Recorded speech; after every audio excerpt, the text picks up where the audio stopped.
Hey everyone, it is Gary with Shatterproof, the Auto Glass podcast. And what you're about to see in here is a special rebroadcast of the episode titled Community Action, the Key to Industry Survival.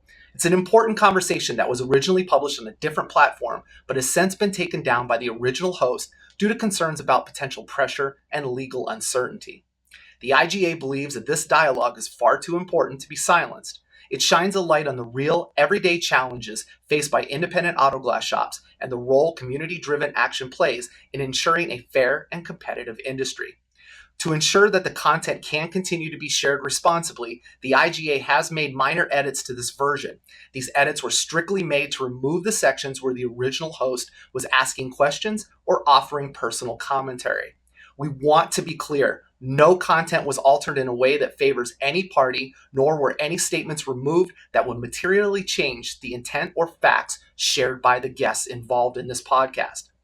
This episode remains true to its original message and tone, a powerful firsthand account of what's really happening in our field and industry and why standing together matters now more than ever. We thank you for listening and watching and for sharing and standing with independent glass shops across the country. Now, let's get into this banned podcast, Community Action, the Key to Industry Survival.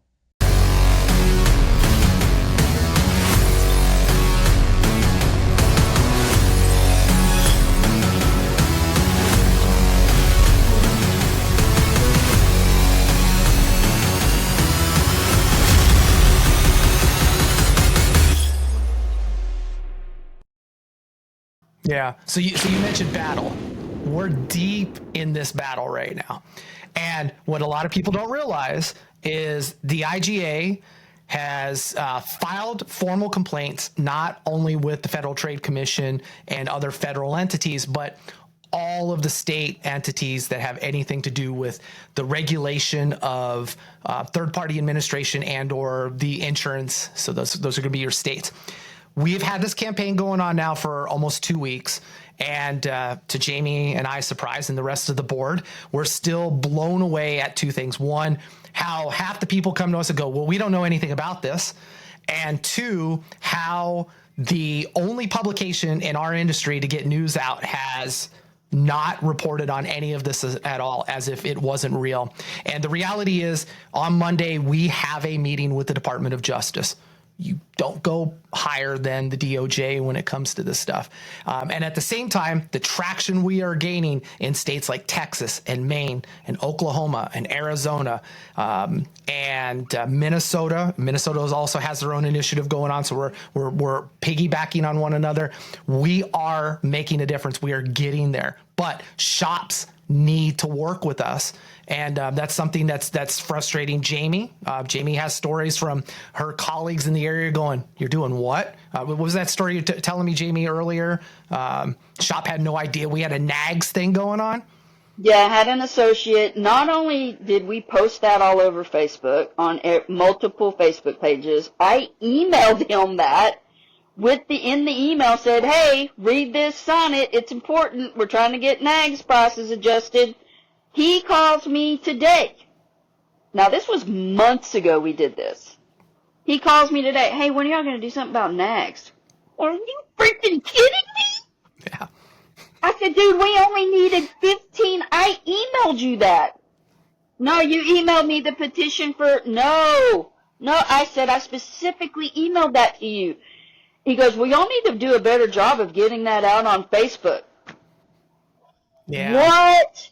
I said, dude, we've got it plastered. I have it on my personal Facebook page. I have it on my business Facebook page. We have it on Auto Glass Tech Talk. We have it on all. We are putting it out there. That means you're not reading it. You're scrolling past it. You're not reading it.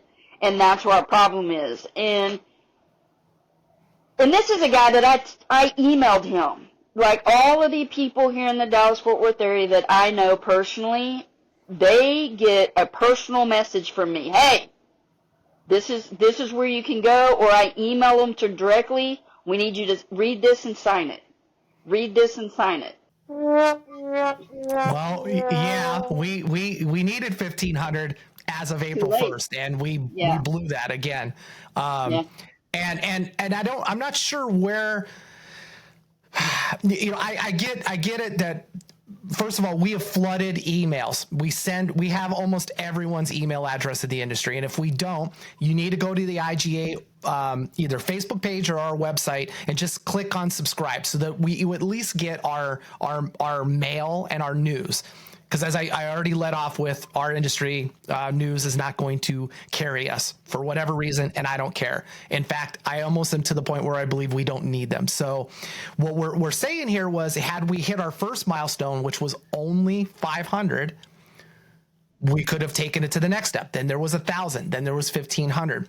The fact that we're at 476, it's pathetic. And here's the thing about NAGS in regards to our complaints against third-party administrators like SafeLight, is that NAGS has everything to do with our complaints. When we start talking about price rigging and bid rigging and things like that, it all comes back down to this NAGS issue.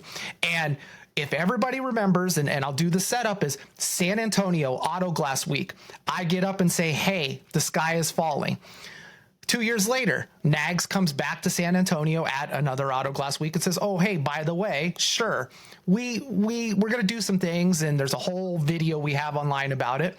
And they promised us that almost near real-time capacity. So when migrants started raising in December of 24, and then Pilkington and PGW and in the last few months have started raising and raising more, NAGS isn't going to adjust. And just so everybody knows, this May is when the update's coming. Already in our hands as suppliers and providers, we already have the May NAGS, and I can tell you this, there's no adjustment to it. And that pricing was done probably 2 months ago. They said it. So any tariff increases, any increases for any other shenanigans that happen now, you may not see them till September. And the reality is, buckle up, January of 26, you'll get to see something that's happening now. So this would have gotten us a seat at the table and allowed us to push the movement even further. But at 476, we can't move the needle. We just can't.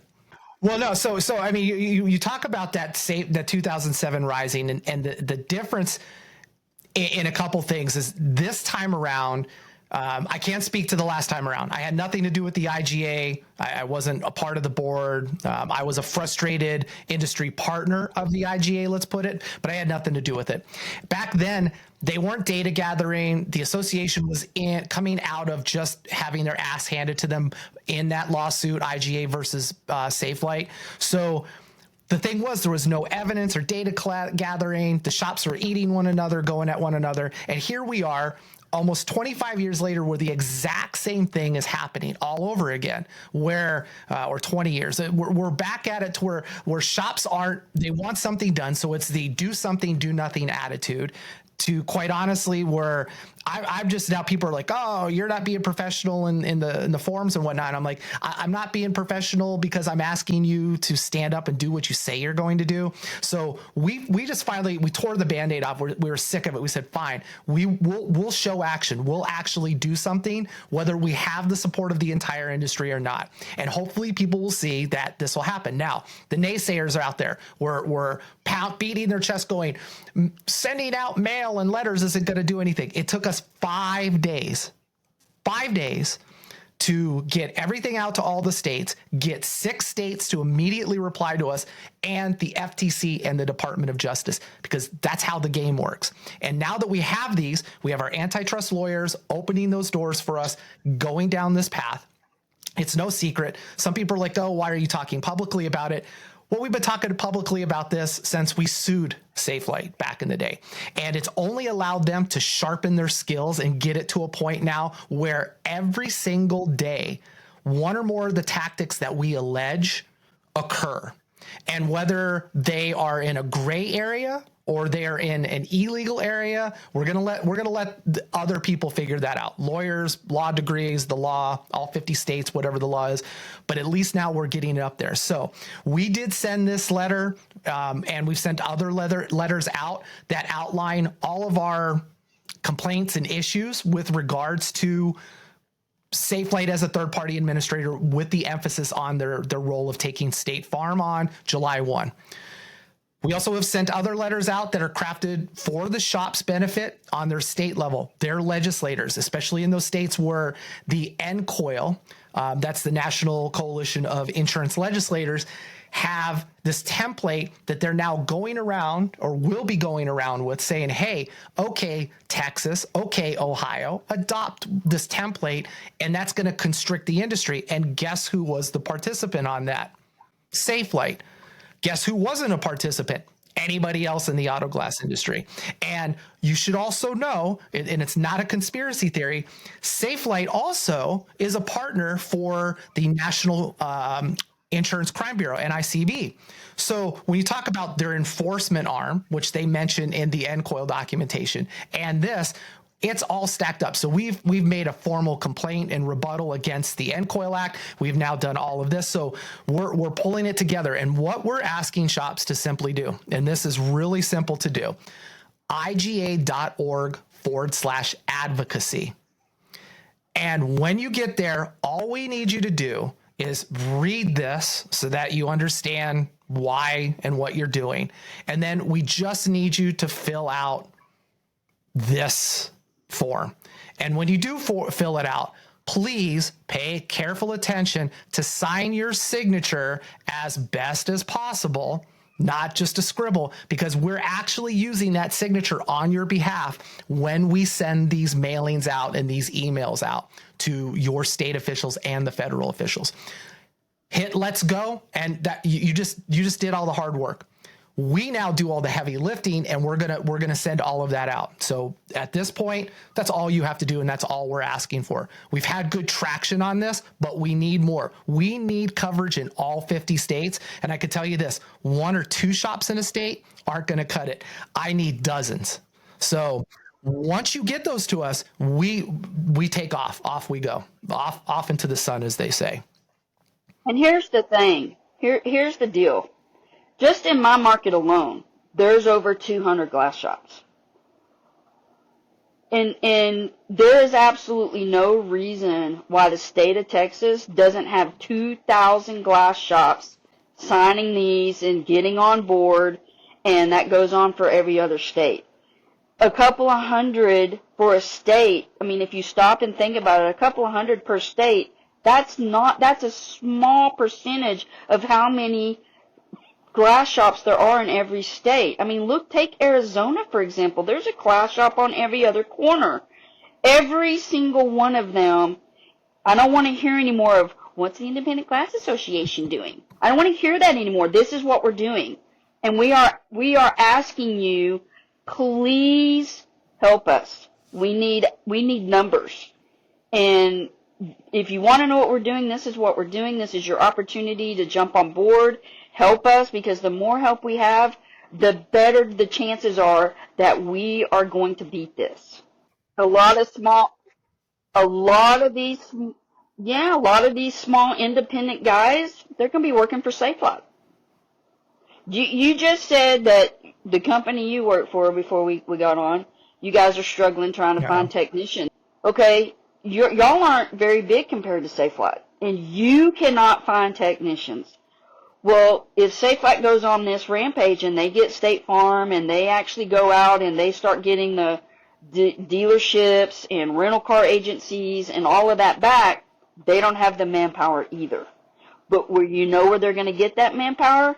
By putting all these independents out of business, all these technicians, all these guys that are out on their own, they aren't going to have a choice. They're going to be back working for Safelite, or they're going to have to leave the industry and go do something else, which is exactly what Safelite's goals are. I worked for Safelite for 15 years. I went through 3 bankruptcies with them. I watched them develop the third-party administration system. I was there when they did it. I was there when it was first talked about and brought to our attention. And at the time, I worked for them. I'm thinking to myself, I cannot imagine an insurance company opening up their software and allowing you guys to have that information. My mind was blown. And I was sitting there as they're talking about it going, never happen. It'll never happen. Lo and behold, did they prove me wrong? I could not believe it. So it's time. I mean, I understand that we've all taken on Safelite before, but this time it's serious. This is not this is hurting my business. No, this is going to put you out of business. Yeah. And while it's driving shops to extinction, here's what's going to happen. You're going to have this roller coaster ride. So this oscillation of business is going to occur for several reasons. So one, it's no secret, anybody that can do some research on the internet by scouring employment sites like Indeed will see Safelight's hiring in the last like 3 to 6 months.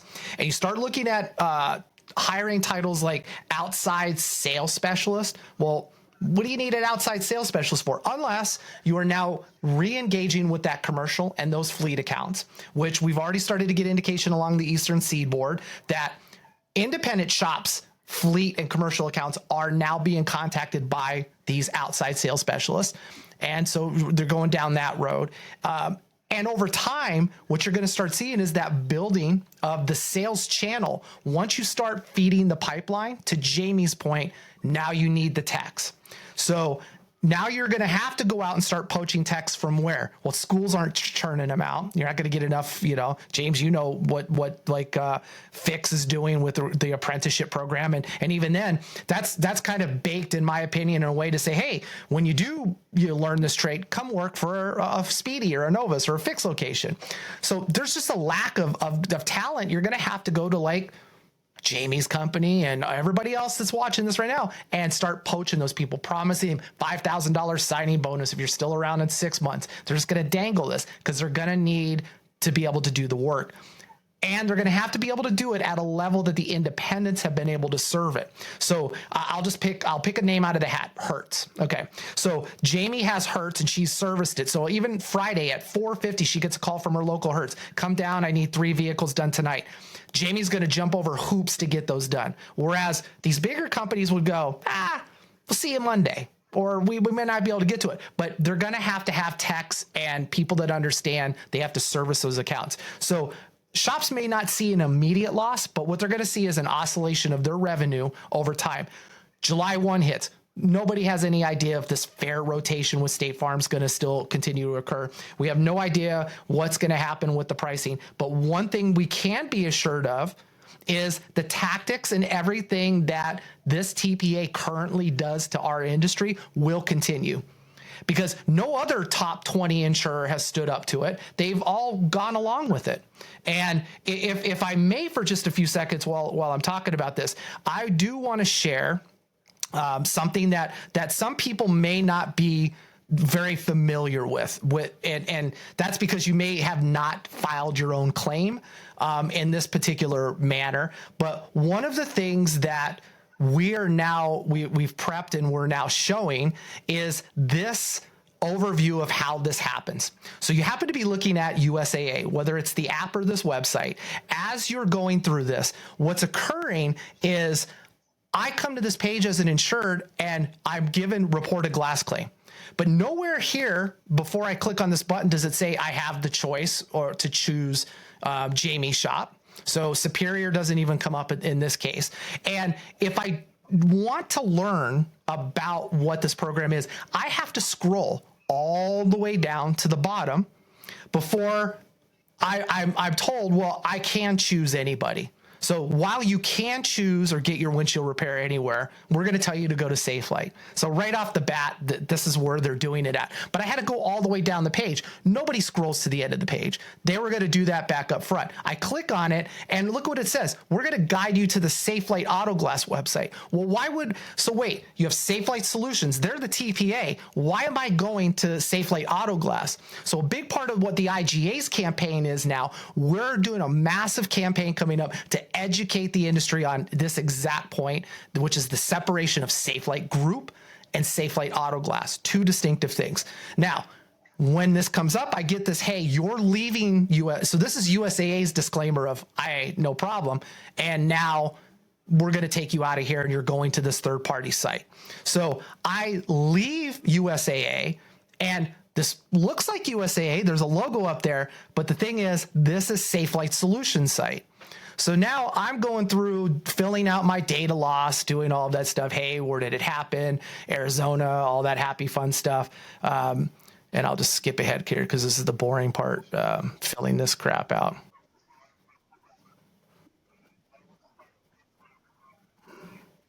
Yeah. So now it says, yeah, hey, is this your vehicle? I'm like, yeah, that's my vehicle. So they have access to your policy information that they do have. And then it says, hey, are you the policyholder? Now, here's one place I want to pause just before I let this go on. If your insurance company has your email address, your telephone number, and it's marked as mobile, Safe Flight Solutions has this now. So your competitor has this. Now, remember, I'm still in this game to choose an independent shop, but at this point, a few things have happened. I was told I was going to Safe Flight Auto Glass. I end up at this thing called Safe Flight Solutions. They now have my vehicle and they have my policy information. Part of having my vehicle, they have my VIN. So already they have everything they need to know. Now, as always, what am I going to do? Repair or replace? I choose replace. We're just going down the rabbit hole like it would happen on any shop's website that has like a web quote plugin. And now here's what kills me. We know that almost every shop has the capability, unless you're one of those guys begging and pleading on social media for a VIN to part number, that with the VIN, they would have already known what this model of Tesla needs for glass. So now they're like, people are going, oh no, because we know this as being in the industry. Nobody knows what tint shades they have. They don't know what options they have. So what are you going to do? You're just going to now pick up the phone and dial that 800 number. Who do you think that goes to? Safe Flight. You are now at Safe Flight Auto Glass dealing with this. You have decided I do not want to go with an independent. So as we go through this now, they make it increasingly difficult. So you can see how they've ramped up this steering or funneling. So I've highlighted this part to say, well, USAA is agreeing to pay the full amount owed for service to your chosen shop. So this is important. I want everybody to remember this. USAA will pay the full amount owed. They don't say anything else, but this, and I'm sure now that this is going to be public, the insurance companies will come back and change this, and Safe Flight will come back and change it. I guess you're welcome, but we already have the evidence stored. So too bad. So sad. So now as I say, okay, great, zero deductible, I'm going to click on continue because I really want to get this over with. This has been the longest reporting of a claim in my life. It gets worse because now I'm automatically fed up to Safe Flight. So schedule with Safe Flight. So they make a green button down here. I have another shop in mind. But what they're doing now is you have the right to use any auto glass shop to do the work, but you're responsible for understanding the terms and conditions of your shop's warranty and making sure they will do the work at a price acceptable to USAA. Even though that last page just said USAA is going to pay whatever the shop is. Oh yeah. So these are some things that shops don't normally catch on to, but we've been going over this with a fine tooth comb for years to document this stuff. So obviously I want to have another shop in mind to do this. So I'm going to click on, I have a shop in mind. No. So this is the part when everybody ever asks on social media or contacts the IGA, should I join a network? My answer is no. You get no benefit imaginable. And by signing the agreement, you may have a problem, even like in this advocacy we're doing right now, in the ability to sue or litigate against Safe Flight, because you sign away your rights as the shop for all of that. And not only that, but when we start talking about like late and short payments, if you're on the network and your invoice is 120 days late, you can't even charge them late fees. Now, it may be breaking the law, but I'm not certain of that. State laws vary. But again, now here we're back to the screen where I said I wanted to shop my own independent shop. Now, mind you, if I would have clicked on the button before and said go to Safe Flight, I would have not been presented with any of this at all. I would have gone right to the scheduler. Everything would have been happy. They throw this barrier because now what they're saying is, hey, one of our trusted partners in your area, Safe Flight, well, you are Safe Flight. This isn't USAA. This is Safe Flight Solutions saying it. So no shit to use that explicative. That's exactly what you're doing is you're steering. And would you like to schedule with Safe Flight? I have to answer either yes or no. I don't have a choice. I can't, if I close the window, I'm back at that other screen. I have to say yes or no, which makes absolutely no sense at all. So watch, I click window, I'm back. I have to click this button again. So now I actually have to go through the process of clicking no. And even when I do that, I still am presented with, I have to acknowledge this ADAS BS. And that calibration has to be completed by a qualified specialist, alluding to maybe the shop you're choosing isn't a qualified specialist, but they're also, if you're in that TPA's network, you should be angry that they're saying, no, your shop is inferior, even though you're part of the network. I'll just leave it right there. You can be angry later. Well, but see, USAA doesn't know any of this. That little disclaimer when we left, that was USAA washing their hands. So shame on these insurance companies that aren't managing their relationships better with the TPAs on behalf of us, the insured. And mind you, I am a USAA insured, and this pisses me off to no end. I have been a loyal USAA member since the day I was able to drive. That's been the only insurance I've known my entire life. So for them to treat me as a member since I was 16. I mean, geez, we're going on 40 plus years now. This is sad. And it happens across all the insurance companies that this TPA, specifically works for. Here is the next sad part. If you don't know how to spell the name right, you're not going to be able to find the glass shop as easy as you could. If you know the shop phone number, you could put it in there. But remember, these are only going to be the shops that have signed a network agreement. So if you've chosen a shop that is off network, they're not going to show up here on this list, which then you're back to square one. So as you're screwing around, entering a name, you can't figure it out. It eventually just says, hey, okay, fine. Here's a Safe Light store. You just don't get that opportunity. Even worse is, let's say I do get frustrated here and I can't find the shop. The second I abandon this, little timer starts in Safe Light system, which is also called SV2, which manages all kinds of aspects of Safe Light solutions and Safe Light auto glass. And they're going to follow up with me. I'm going to start getting crap out of the blue that says, hey, you need to do this, you need to do that. So in this case, the shop I plugged in, it did find it. But one of the things I want to point out is back on this screen, if this was not the shop, let us help. So I can't find the shop, let us help. So when you click on that, guess who calls you? Safe Light.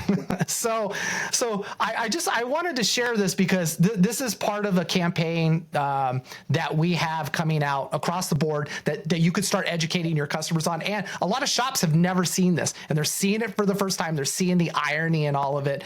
And this is also tools that we're using to educate legislators, government officials, so on and so forth, to say this isn't made up. This is actually causing harm.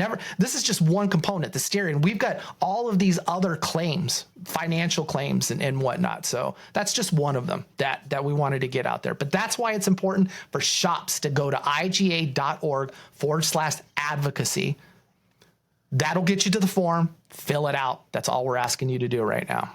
These shops that are saying that they're getting, let's just say, moderate to heavy rotation of jobs, like dispatch, they're in markets where Safe Light's not going to drive to. They're just not serving it. They're in markets that are usually greater than 100 miles. Unless Safe Light magically was getting 5+ jobs a day in that 100-mile, outside of that 100-mile radius, they're not sending a tech out. They're just not going to do it. And so those shops, they may be getting better rotation because they're a network shop, but even that'll go away, because at some point this spoke and hub model will expand and grow bigger to where one day somebody wakes up and they've done the math at Safe Light. They'll go, wait a minute, tech on the road, 100 miles, we could do this. And even with supply chain logistics now, you could hire a tech with a van up in one of those communities that can meet a distribution point. Like we all know, along interstates now, there are so many of these big gas station, truck stop stations, etc., where they can lease probably like put a 10-foot container out there. Distribution overnight, places all the stuff in a 10-foot container. Me up in that 100, 200 mile area, I come down, pick it all up, off I go. They're going to figure out the logistics at some point. They're a little slow on the game. They've already done that. They've already done that. They've already done it, yeah, with their mobile pros. They would rent out a little storage unit, put glass rack in there, and that's where glass and supplies got delivered to. And that mobile pro that worked that rural area would go there, pick up whatever they needed.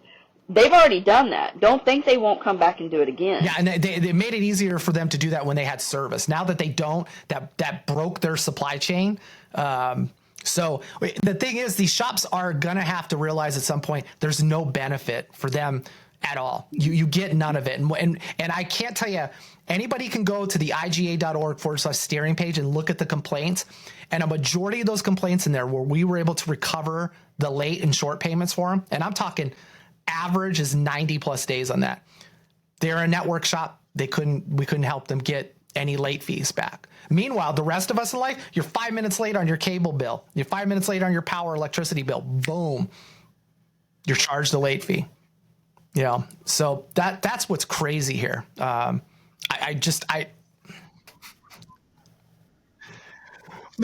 here's what, actually, this is the best case scenario.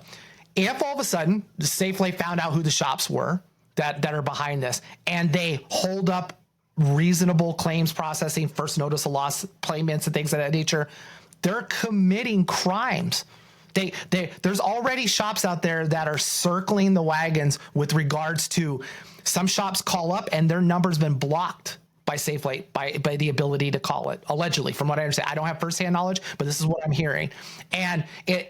Or they get put on a late payment list. Again, this SV2 computer system that Safeway has, and you can do Google searches on it. It was part of the whistleblower case where they alleged that the SV2 computer system was programmed for those shenanigans, whatever they were to happen.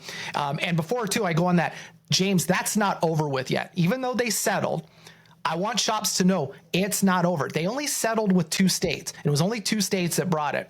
And despite the fact that we have this beautiful thing called the internet, this glorious, beautiful thing that people use all day and we death scroll and whatnot, believe it or not, there's a lot of states, AGs, that were either in between election cycles that didn't realize this was happening and they didn't hitch their wagon to it. But there's nothing precluding them now to come back in their state because the statute of limitations are still active. And they can now they could bring their own suits on it. Plus, if anybody thought it was over for California and Illinois with regards to the settlement on the whistleblower case, that's not stopping class action on behalf of those who were truly harmed in this, which is the insured at the end of the day. So if you were any one of those people on any of those insurance company lists that didn't get their COVID treatment, or you were invoiced for a part that wasn't the part that they put in there, you're just like in life, we're entitled to some compensation. So that is the next phase that's coming up. It's not over with. So this is the whole idea, is like, look, don't worry about being blacklisted. There's no blacklist to be had. It's illegal. If you are put on a list, it just continues to prove our point even more, is what I'm saying. So just do it. Give us your signature. Let us help you out. Yeah. It's cheaper. And I'll tell you this, discovery is the worst part of any case. Never mind a jury of your peers or anything, but it's that discovery. There's a higher latitude given to attorneys to ask people questions that are involved in a case, whether you're a plaintiff or a defendant.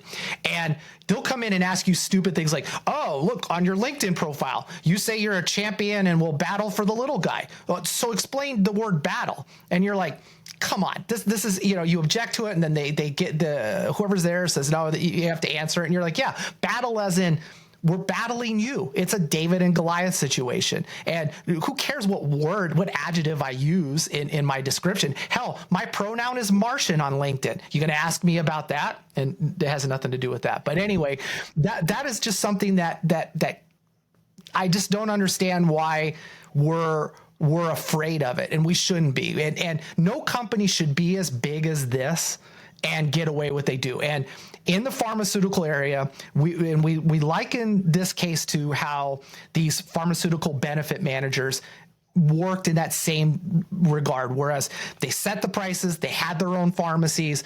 Independent pharmacies couldn't compete on it because they could adjust the price. Everything we're saying, and hey, James, you've got Cigna, Blue Cross, you have to go here. And you never had a choice to go anywhere else.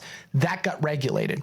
And we believe regulation should be a big part of this now. And we also, we're extending our hand across the aisle to the collision repair industry to say, join us, because your direct repair programs are no different than the crap we're going through here in the auto glass side. Except we want your calibration rates. We want those higher numbers. Absolutely. For the same forward-facing camera deal that we get paid half on here in this industry. This is Sparta! Yeah. Well, and I don't know, I might have a little different aspect of it is like, if you really work, I know people need to be fed and pay bills and stuff, but at the same time, you got to understand this, people also know what's happening. They're there every day. And it's funny because I've had conversations with other individuals that like this whistleblower case. Anything else that comes up, there are literally thousands of ex-technicians from Safelite. You could spit in some of these forums and hit like 100 of them that are willing to go, when I worked there, this is how we broke the law. This is what I didn't do. And that's why I didn't fit in. I ultimately left, whatever the case is. But it's almost systemic when you're working for a bad organization and you know they're doing bad things. It's an ethical choice whether you stay, and if it's because of money, then you've drawn that line in the sand and you sleep well at night or you don't. So I don't ever go off on that tangent like, well, they got to eat and they got to work money, got to do the right thing. And that is a grand gesture in today's environment to live that way, you know? Yeah. One thing before we do go, and I want people to understand what they have access to when they want to show this. And I forgot to mention it earlier. When you do fill out all of the paperwork and we start submitting things on your behalf. And Jamie, thank you for allowing us to share this, because I know you're just like, oh, don't point my shop out. We give you a special portal on the IGA site that allows you to come back and we'll let you know every time something is posted. So for instance, Jamie can come in here and see when we filed her FTC complaint. And she sees the information that we have and what we've done. And they actually get to see too, that it was completed, date and time stamp and all of that stuff. We also start to show too what we've sent out to your state insurance commissioner. And again, this is why it's so important to have a good signature on there, because you can see we actually do use the shop's name and signature. This doesn't have anything to do with the IGA. We do not put the IGA's name on this. This is just generic letterhead, which is your letterhead. So you'll start to see these things get populated as we go through. Every other week as we go through the cycle of everybody, we hit up then their local legislators. So whoever's representing them in their state house and Senate, we start to go through that. They'll see those letters come up. Any responses, they go in two places. One, they'll come here, and two, they'll go via email, because it tends that we get it via email. For some reason, they're contacting us, which is fine.